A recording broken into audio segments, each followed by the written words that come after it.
Aujourd'hui, à Histoire de Sorel, nous recevons un passionné d'histoire, M. Guy Lambert. Au retour, il nous parle de personnages de notre histoire collective qui sont remarquables, mais méconnus.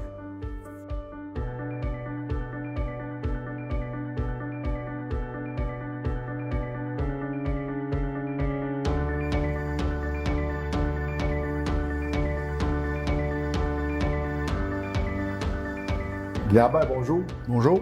Vous êtes du monde de l'éducation. Exactement, oui. Oui. J'ai été éducateur physique les 10 premières années. Après ça, les 10 autres années suivantes, j'ai été enseignant au primaire, au deuxième cycle du primaire, 5e, 6e année plutôt, et directeur d'école les 13 dernières années de ma carrière. Et là, quand est venue la retraite, vous avez transformé ce temps-là, vous aviez disponible à votre passion pour l'histoire. Tout à fait. Je pense que c'est important, la retraite, de conjuguer l'activité physique et l'activité intellectuelle. Puis je me cherchais quelque chose qui pouvait me garder intellectuellement actif. Donc, j'ai débuté avec M. Jean-Claude Saint-Arnaud, qui m'a aidé beaucoup. Au début, il y avait une collection de cartes postales. Okay. Donc, ça m'a donné le goût de commencer à travailler le patrimoine bâti. Okay. Puis après ça, j'ai enchaîné avec Mme Louise Deschenaux, qu'on a fait 19 volumes sur le patrimoine bâti. 19 volumes. Exactement. Malheureusement, elle est décédée récemment. Okay. Donc, on avait une belle complicité ensemble. Puis, on a travaillé 6 ans ensemble pour faire ces 19 volumes-là. Okay. Ça ne peut pas être publié parce qu'on n'a pas nécessairement les copyrights de ça et tout. Okay. Les droits d'auteur. Les droits d'auteur, exactement. Donc, après ça, j'ai commencé à chercher un peu, puis de plus en plus. Puis là, je me suis aperçu qu'il y avait des personnes que je ne connaissais pas, puis qui avaient fait des choses assez intéressantes. Puis, de fil en aiguille, j'ai commencé à accumuler toutes ces personnes-là pour un jour ou l'autre, quand les personnes viennent chez moi. Mais des personnes remarquables, comme on l'a dit en introduction, mais méconnues dans la région de Sorel-Tracy, dans la région de Pierre-de-Sorel. Tout à fait. On en a beaucoup de personnes remarquables, mais qui sont encore soit en vie ou qui sont connues. Okay. Je pense à la famille Simard, que les gens connaissent, des personnes remarquables. Okay. Je veux dire, Georges Godling, qui est un chef d'orchestre aussi. Ça, c'est des gens connus. Connus. Mais des gens méconnus. Méconnus. Avez-vous une préférence? Non, j'ai essayé de... C'est sûr que le domaine sportif, c'est un domaine qui... à Sorel, ont été choyés par les personnes qui sont connues, qu'on pense juste à Marc-André Fleury, François Beauchemin, et Pierre Mondoux, etc. Mais dans le domaine musical, dans le domaine au niveau des réalisations personnelles, dans le niveau ingénierie, il y a bien des gens qui ne savent pas tout le potentiel qu'on a eu à Sorel, et je pense que c'est important parce qu'à Sorel, on a une... Malheureusement, on pense qu'à Sorel, il y a juste une marine, puis les grosses industries, mais depuis plusieurs années, on a des personnes qui ont né à Sorel ou qui ont vécu à Sorel, puis qui ont réalisé des choses remarquables. Parce que dans la liste qu'on a discutée au départ, un des premiers m'avait mentionné Pierre-Joseph Arthur Cardin. Tout à fait. Qui était-il? Pierre-Joseph Arthur Cardin, à mon avis, c'est la personne la plus importante qu'il y a jamais eu à Sorel. OK. Juste pour vous donner une idée, lors de son décès, la première page du journal... En 1946. 1940, octobre 1946, il est né en juillet 1879. C'est marqué dans la page « Sorel perd son plus grand artiste, pas artiste, mais son plus grand... ambassadeur sorelois, en première page. » Donc, c'est un M. Cardin, à l'âge de 16 ans, il a lâché ses études parce que son père était charpentier-menuisier. Puis, son père en avait besoin, donc, dans ce temps-là, on allait travailler jeune. 2 ans plus tard, les études lui manquaient, il est retourné aux études. Puis là, avec un professeur privé, il a rattrapé les 2 années parce que c'est un homme excessivement brillant. Donc, il a rattrapé les 2 années qu'il avait perdues avant, de 16 ans à 18 ans. Là, après ça, il était avocat. Après ça, en 1908. En 1911, il est tombé député du Parti libéral sous Mackenzie King jusqu'en 1942. Okay. Il a été élu année après année. Successivement. Puis en 1942, il a démissionné parce que il était contre la conscription de Mackenzie King en 1942 pour envoyer les soldats canadiens à la guerre. Toujours député pendant toutes ces années-là de la région de Pierre-de-Sorel, Richelieu, Sorel-Tracy. Tout à fait. Qu'est-ce qui l'a rendu une personne si importante pour la région? C'est qu'il était ministre des Transports, il était ministre des Pêcheries, ministre des Travaux publics et ministre de la Marine et des Pêcheries. C'est là exactement que quand il y a eu le ministère de la Marine, c'est là qu'il a donné des contrats au chantier naval de la région de Sorel. Qu'on pense au chantier du gouvernement, chantier Manceau, Marine du Sud, un peu plus tard. On était directement branchés. Tout à fait. L'expression, on était directement branchés sur le gouvernement fédéral. Sur le pouvoir. Et le gouvernement fédéral avait beaucoup de bateaux à construire. Dans ce temps-là, la voie maritime, elle se développait de plus en plus. Donc, les entrepreneurs d'ici, en chantier maritime, ont eu beaucoup de contrats, qui a fait qu'en quelque sorte, Sorel est devenu ce qu'il était. Non, en réalité, on parle souvent des cimards. Oui. Mais les cimards, sans M. Cardin, ah non, absolument. Seraient peut-être pas devenus ce qu'ils sont devenus. Tout à fait. Tout à fait. C'est monsieur Cardin qui a fait que la famille des Simard a eu des contrats. Okay. Donc, c'est l'allumage, la bougie d'allumage de tout le développement économique qu'on a eu à Sorel. Okay. C'est un homme excessivement riche à la fin. Okay.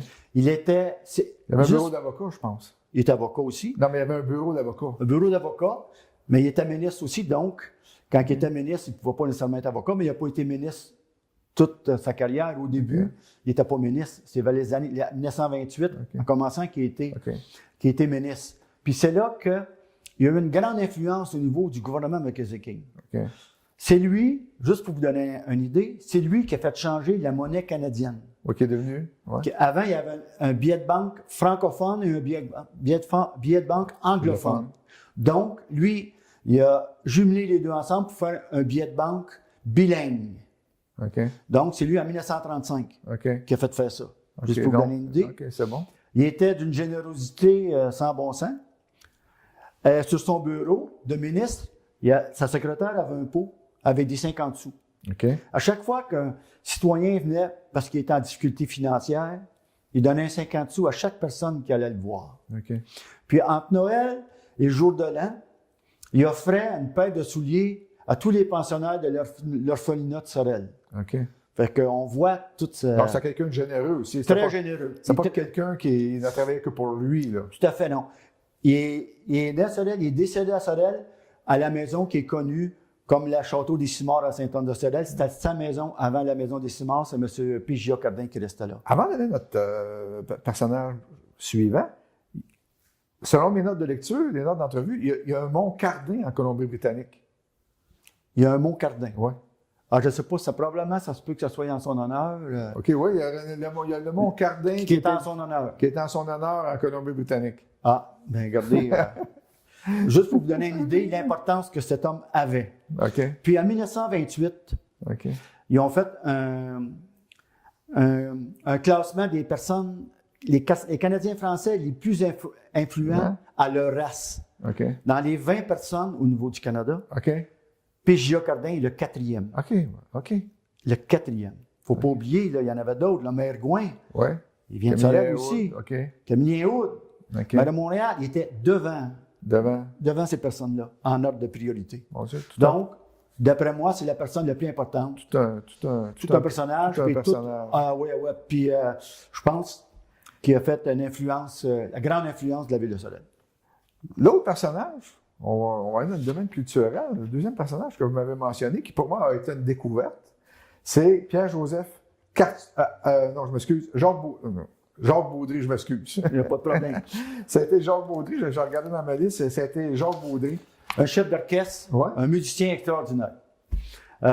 On parle souvent des chefs d'orchestre qu'on connaît. Je pense à Stéphane Laforêt, Georges Dodling. Mais là, on tombe dans une toute autre dimension. Parce que M. Baudry, lui, a été reconnu mondialement. Il était chef d'orchestre à l'Orchestre symphonique de Québec, l'Orchestre symphonique de Montréal, le Toronto Symphony Orchestra, l'Orchestre métropolitain de Montréal, l'Orchestre symphonique d'État de l'URSS à Moscou, l'Orchestre philharmonique de Leningrad à Saint-Pétersbourg et l'Orchestre de l'Opéra de Paris. Il a fait 150 représentations à l'Opéra de Paris. Il a été invité à l'ouverture de l'Opéra de Varsovie. C'était le seul chef d'orchestre qui était invité à l'ouverture de l'Opéra à Vienne. Un petit gars de Sorel. Oui, un petit gars de Sorel. Exactement. Il est né en octobre 1924 à Sorel. Donc, on s'aperçoit que, je veux dire, il y a des gens qui ont eu des carrières exceptionnelles, mais qui ne sont pas connus. C'est pour ça que ça m'a attiré quand j'ai commencé à faire. Je trouvais, puis là, j'ai été sur Internet beaucoup. Je pense aussi qu'il y a 2 personnes qui ont aidé là-dedans. Bien, un organisme et une personne. Je pense à Mme Louise Pelletier, qui souvent, sur Internet, nous demande des personnes qui ont fait des choses assez remarquables, surtout présentement au niveau des femmes. Puis tantôt, on va en venir à une personne que je connais, Flore Lambert-Goulet. Puis il y a aussi la Société historique. Parce que depuis le 13 août 1857, la Gazette de Sorel, qui était éditée par Georges Isidore Barthes, qui est un personnage aussi très fascinant. Et on peut retracer depuis 1857 tous les personnages, d'abord les journaux, tout ce qui se passait. Je n'ai pas fini, c'est innombrable. Donc, on a un potentiel de beaucoup d'émissions. Ah, je ne sais pas. Je ne sais pas, mais en tout cas, pour aujourd'hui, on en a quelques-uns, on en a 7 ou 8. Il y en a d'autres. Quand je parle de Georges Isidore Barthes, c'est tout un personnage. Là, je vais vous amener un autre que je ne connaissais pas, Normand Cournoyer ou... Normand Cournoyer, tout un personnage, ça aussi. Normand Cournoyer, son surnom, c'était Marcel Sémard. Personne ne connaît Marcel Sémard. Non. Ça, c'est un domaine sportif qui n'est pas tellement connu pour les Sorellois. C'est un lutteur. Un lutteur qui a lutté aux États-Unis, qui était considéré comme un des 4 meilleurs lutteurs au monde. Dans la catégorie midget. Il a lutté à Los Angeles, à New York, à Chicago, à Détroit, Denver, Colorado, Houston, Dallas. Puis, personne ne connaît ça. Normand Cournoyer, il n'y a pas plus Sorellois que ce nom-là. Puis quand vous dites, je m'excuse de vous interrompre, quand vous dites la catégorie midget, juste pour fixer les spectateurs. C'était juste pour vous donner une idée, je vais vous dire ses mensurations. 4 pieds 10 pouces, 110 livres. Donc, il y avait une catégorie midget, puis qui attirait les foules. Donc, lui... C'était pas un gros gabarit. Pas tellement, à 110 livres, 4 pieds 10 pouces. Mais c'était reconnu à travers l'Amérique du Nord, un petit gars de Sorel. Donc, il attirait des foules de 15 000 personnes à chaque fois pour venir le voir, lui. Donc, c'était assez impressionnant. Est-ce qu'il y a eu des titres? Est-ce que c'était un grand champion? C'est un grand champion, mais c'était une personne très réservée. Puis il n'a jamais voulu avoir la notoriété de ça. Fait que on n'a jamais entendu parler. C'est sûr que c'était à une époque aussi où... il a lutté de 1957 à 1969. 12 ans de temps. Toujours aux États-Unis? Presque toujours aux États-Unis. C'est là que les bourses étaient plus importantes. Puis il est revenu dans son patelin, mais comme incognito un peu, il est assez réservé. Il serait quoi, décédé? Probablement, il luttait de 57 à 69. Normalement, il devrait être décédé, mais je n'ai pas plus d'informations. Une autre que vous allez nous éclairer, Flore Goulet. Bon. Flore Goulet, ça, c'est Flore Lambert-Goulet. Elle a été la présidente de l'Association des coiffeurs en 1950. Coiffeur, c'est son petit salon, c'est à rue Charlotte, 84 Charlotte, puis qui était juste à côté du salon Mandeville sur la rue Charlotte. Je la connais très bien parce que c'est ma tante. Puis, juste pour vous donner une petite idée, elle est morte à 93 ans, puis elle a coiffé jusqu'à 92 ans et demi à peu près. Elle était toute petite. Puis, je vous donner une petite anecdote personnelle. Elle venait dîner chez nous à tous les dimanches midi. Puis, ça faisait drôle parce que quand on avait 10, 12, 13 ans, elle venait dîner chez nous. Puis nous autres, elle nous disait tout le temps, je viens de recevoir un téléphone de Mandeville, il faut que j'aille coiffer un mort. Fait que, à coiffer des morts. Mandeville était un entrepreneur en pompe funèbre. C'est ça. Fait que M. Gilles Mandeville l'appelait et disait, mais Flore, j'ai des morts à coiffer après-midi, là. Elle a fait ça 45 ans de sa vie, coiffer des morts, puis elle était excessivement compétente. Elle était renommée de sa compétence comme coiffeur.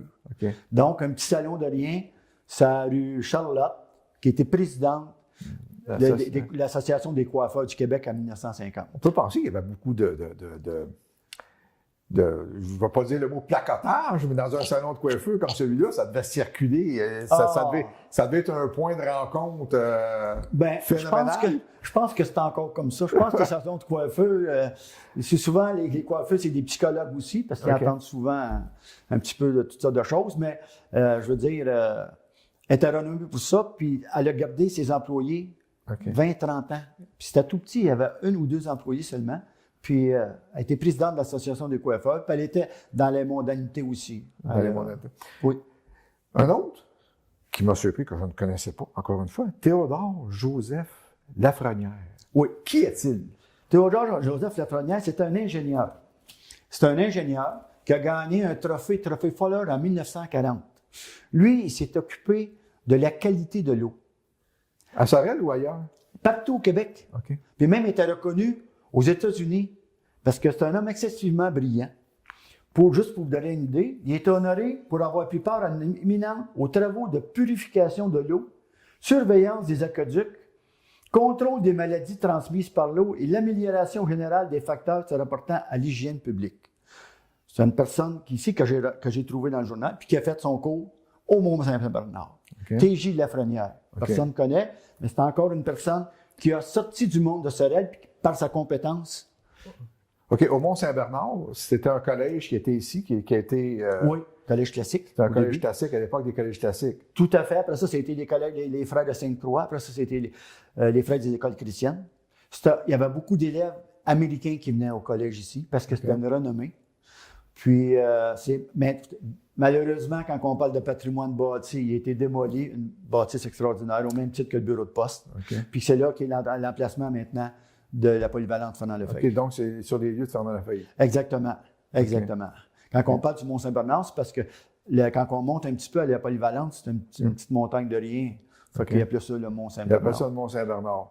Donc, ingénieur civil réputé en matière de contrôle des maladies au niveau de l'eau. De contrôle des eaux. Tout à fait, tout à fait. Renommé aux États-Unis et au Canada. Mais pourquoi lui vous a attiré? On prend cet exemple-là. Pourquoi ce personnage-là vous a attiré? Parce que je pensais pas qu'un Sorellois comme ça, quand on parle des nouveaux domaines, contrôle de l'eau, purification de l'eau, c'est rare que c'est un domaine qui est assez particulier. J'ai essayé aujourd'hui de mettre une coiffeuse, un lutteur, P.J.A. Cardin qui était un avocat au niveau politique. Là, c'est au niveau de l'ingénierie.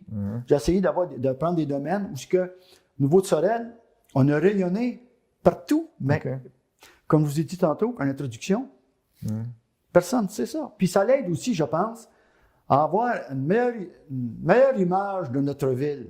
Parce que souvent, on a quelquefois tendance à un peu se dénigrer nous-mêmes par rapport à toutes les connaissances et toutes les personnes qui ont meublé notre histoire. Les personnes de qualité. Oui, absolument, absolument. Okay. Puis, je veux dire, juste pour vous donner une idée, Franklin, qui a fait ses expéditions dans le Grand Nord, il y avait plus de 30 canotiers choisis au Canada. John Franklin, c'était vraiment un explorateur.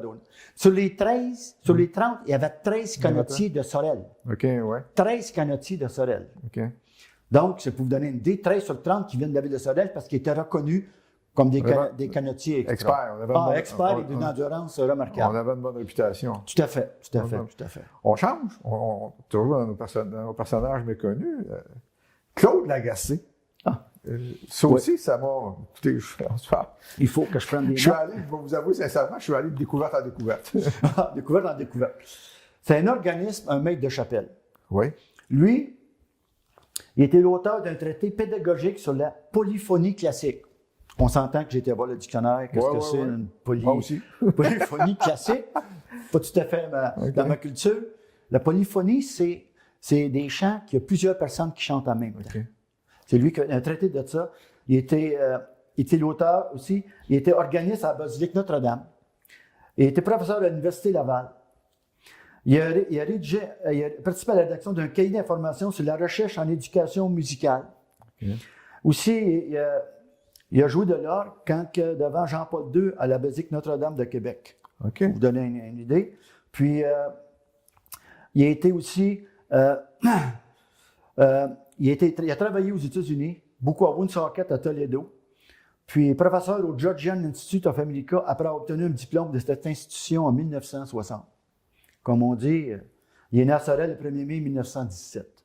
Donc, ça vous donne une idée des capacités d'individus. Donc, ça rayonnait. Là. Ah, tout à fait, tout à fait. Les personnes que j'ai prises là, ils rayonnent dans leur domaine particulier. Il y en a qui sont au niveau du Québec, comme Mme Goulet, puis il y en a d'autres que c'est mondial. Quand on parle de Jacques Baudry, Je veux dire, quand il y a le chef invité à l'Opéra de Vienne pour l'ouverture, je veux dire, c'est quand même une personnalité reconnue mondialement. Okay. Donc, c'est pour ça que bien des gens ne connaissent pas ces personnes-là. Puis, je suis content aujourd'hui que vous m'invitiez pour faire rayonner ça à l'ensemble de la population. Okay. J'avais une question que je voulais vous poser à la fin, mais je vais vous la poser tout de suite. C'est quoi le fil conducteur de tous ces gens-là? Il nous reste encore 2 personnes à visiter, mais c'est quoi le fil conducteur de tous ces gens-là? Pourquoi vous avez mis ces gens-là sur cette première liste-là, disons-le comme ça? Parce que c'est des personnes que je pense qui ont rayonné en général à l'extérieur du pays. Okay. À l'extérieur du pays. Je vous parle de Georges Isidore-Barth, qui est un homme exceptionnel. Il a rayonné surtout à Sorel et dans la région. OK, localement. Localement. OK, le point commun, c'est, disons, le rayonnement international. Oui, pas mal. Je sais que Mme Goulet, là, je l'ai pris parce que j'ai peut-être un petit sentiment. Un petit sentiment. Mais les personnes, en général, c'est parce qu'ils ont fait des réalisations qui sortent vraiment de l'ordinaire. Parce que le prochain, James McCarthy. James McCarthy. Parce qu'on a tendance, je m'excuse, à penser toujours à la rue McCarthy à Saint-Joseph. Mais tout à fait. Puis c'est ça qui est important parce que James McCarthy, il y a. Ça ne sera pas long. James McCarthy, la rue McCarthy, James McCarthy, la ville de Saint-Joseph lui appartenait. Il y avait tous les territoires de la ville de Saint-Joseph de Sorel. OK, ce qu'on connaît aujourd'hui, Saint-Joseph, tout à fait. C'est lui qui a fait. De Québec-Aron, Rio Tinto. Ça lui appartenait tous. C'était un homme excessivement généreux aussi. Lui, James McCarthy, il est né à Sorel en 1844. Sa famille McCarthy est arrivée là. Il y a eu les chantiers McCarthy aussi, chantiers navals. C'est excessivement brillant. Il y avait des chantiers navals aussi.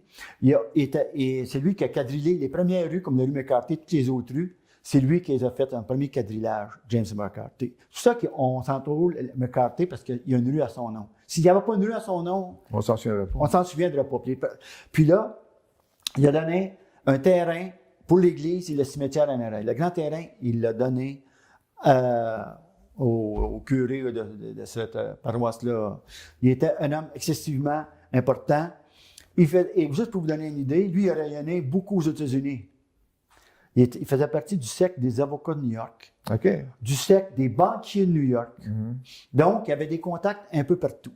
Donc, je veux dire, il a acheté les chantiers Molson, de John Molson.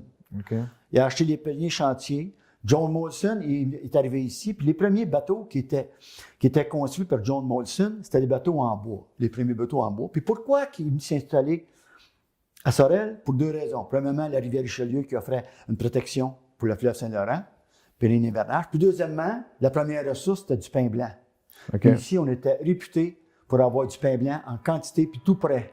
Il a été directeur des chemins de fer du Québec, M. McCarthy, et également membre du Conseil national de recherche du Canada. Donc, c'est une personne qui avait des tentacules un peu partout. Donc, les chantiers McCarthy ont été prospères longtemps. Dans mes notes de lecture, j'ai vu qu'il avait été impliqué dans la construction de ce qu'on appelle à Sorel-Tracy le pont des Chars. Oui, il était contrôleur pour le pont des Chars qui a été conçu par M. Beauchemin. Si je me souviens bien, c'est Horace Beauchemin, en 1896. Donc, c'est un homme qui était aussi impliqué dans sa communauté. Tout à fait. Il n'était pas seulement rayonnant à l'extérieur. Non. Pas du tout. Ben, juste pour vous dire comment il était un homme d'affaires averti. Quand on dit que tous les terrains, à partir de la rue Montcalm, à aller jusqu'au fleuve, ça y appartenait à lui. C'était un point stratégique avec le coin de la rivière Richelieu et le fleuve Saint-Laurent. Donc il y avait une localisation, comme on pourrait dire, stratégique de nos jours. Tout à fait. C'est un homme excessivement brillant. Puis la famille McCarthy, quand ils sont arrivés, eux autres, ils ont continué les chantiers navals. Une femme impressionnante dans votre liste, Adrienne Provost. Oui, Adrienne Provost. Disons que pour être une femme de cœur, une femme de tête, c'est une femme excessivement brillante. Son père était médecin, Edmond Provost. Sa sœur était médecin. Puis elle a suivi un cours en pharmacologie à Montréal. Puis, il y avait 12 candidats pour finir cette année-là. Puis, c'est un milieu réservé aux hommes. Essentiellement aux hommes. Parce qu'on parle d'une naissance selon mes notes, 1865, un décès en 1939. Exact. Donc, on parle du début du 20e siècle. Puis, c'était une chasse gardée des hommes. Sur les 12, il y en a 4 qui ont terminé sur les 12 personnes. Donc, Mme Adrienne Provost, elle a fini première. Elle a eu la note la plus élevée. OK. Des 4 qui ont terminé. Fait que je peux vous montrer une idée des capacités intellectuelles qu'elle avait. Donc, c'est la première pharmacienne. La première pharmacienne au Québec. OK. Elle a ouvert son bureau. Le premier bureau était sur la rue Augusta, en face de la bijouterie Gagnon. L'autre côté de la rue, si on peut se situer un centre-ville historique de Sorel. Tout à fait. Après ça, elle est allée acheter un bureau avec son mari, qui était, je pense, c'est avocat notaire. Puis, était situé où il y a la Banque Laurentienne, la Picardie avant, au coin de Prince et Georges. OK. Puis elle avait son bureau, il y avait une rotonde. Il y a des photos de ça, puis son bureau était là. Donc, juste pour vous dire comment que cette personne-là, c'est une personne brillante, puis elle avait une forte personnalité, puis elle était fonceuse pour être capable d'aller gagner face à un milieu d'hommes. Puis les tests étaient très rigoureux. Très difficile, parce qu'il y en avait juste 12, puis pas n'importe qui pouvait être pharmacien dans ce temps-là. Est-ce qu'elle a exercé longtemps? Oui, plusieurs années, une trentaine d'années environ. OK, donc ça a été une carrière pour elle. Une carrière pour elle. À une époque, il faut dire, où les femmes n'avaient pas de carrière professionnelle. Oui. Puis ses 2 sœurs ont continué à prendre le relève, à travailler avec elle, ses 2 sœurs aussi. OK. Donc, Adrienne Provost, c'est une femme exceptionnelle. OK. Pharmacienne exceptionnelle. Pharmacienne exceptionnelle. Oui. Guy Lambert, on arrive au terme de la liste. On arrive aussi au terme de cette entrevue qui était fort intéressante, qui nous a permis de connaître des gens. Est-ce que, dans un avenir rapproché, on pourra aussi avoir une autre liste de personnages tout aussi intéressants de notre histoire collective? Si on vous réinvite, c'est ça que vous allez nous dire? Bien, ça s'est bien passé ce matin. Fait que, disons que la glace est cassée. Je pourrais revenir avec encore 7 ou 8 autres personnes qui sont décédées, comme vous voulez avoir des personnes décédées.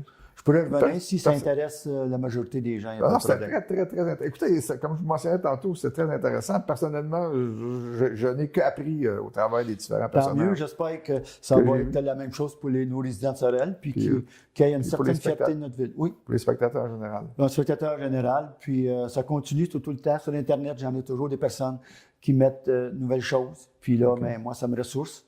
Puis c'est toujours en continuité. Je ne peux pas finir. Je pense que nous sommes, ceux qui sont des passionnés d'histoire, je calcule ça comme on est des archéologues. Des journées, on va travailler toute la journée, on n'a rien trouvé. Une autre journée, on va arriver et on va trouver ce qu'on veut. Puis une petite devinette en finissant, M. Deneau. Qui a été le premier blanc à fouler le sol sorelois? Le premier blanc à fouler le sol sorelois. On serait tendance à penser, je ne sais pas, Champlain. Samuel de Champlain en 1610. Bravo. Merci. En 1610. OK. Merci. Il est arrêté quelques fois en passant quand il faisait ses voyages. OK. Écoutez, Guy Lambert, on vous remercie infiniment de votre passage à ici. C'est moi qui vous remercie. C'est un plaisir. Merci.